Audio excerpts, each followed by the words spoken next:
Στην περιγραφή κάτω από το βίντεο θα βρείτε link με περισσότερες πληροφορίες για τη συνταγή. Στο τέλος του βίντεο μπορείτε να εγγραφείτε δωρεάν στο κανάλι και να επισκεφτείτε το foodaholics.gr για να δείτε όλες τις συνταγές. Λιώνουμε τη ζάχαρη σε καραμέλα.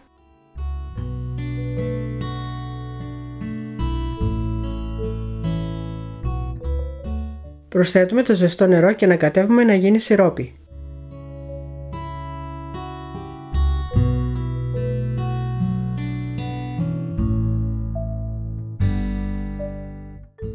Αναμειγνύουμε το γάλα με τη ζάχαρη.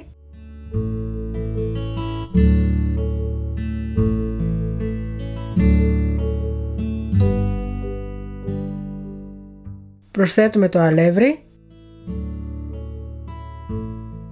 τον ιζεστέ,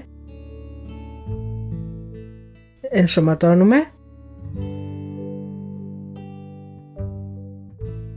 τα βάζουμε σε μέτρια φωτιά και ανακατεύουμε μέχρι που να γίνει κρέμα. Όταν αρχίσουν να δημιουργούνται φουσκάρες κατεβάζουμε από τη φωτιά, προσθέτουμε τη μαργαρίνη και αρωματίζουμε με τις βανίλιες.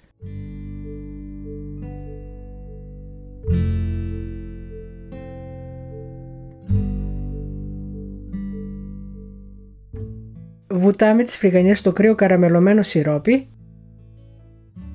και τις απλώνουμε σε φόρμα με αντικολλητικό χαρτί 28x20 εκατοστά. Τοποθετούμε τη χλιαρή κρέμα, καλύπτουμε με μεμβράνη και αφήνουμε στο ψυγείο για 12 ώρες.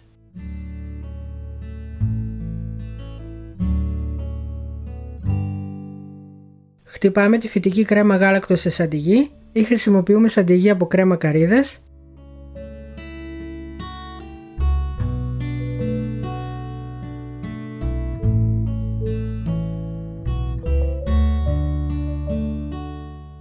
Την απλώνουμε επάνω από το γλυκό.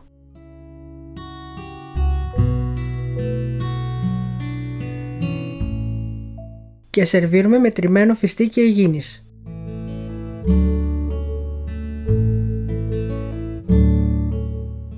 Αν σας άρεσε το βίντεο κάντε ένα like και μοιραστείτε το με τους φίλους σας στο Facebook. Καλή επιτυχία! Για να σας έρχεται ειδοποίηση για κάθε νέα μας συνταγή, πατήστε το καμπανάκι κάτω από το βίντεο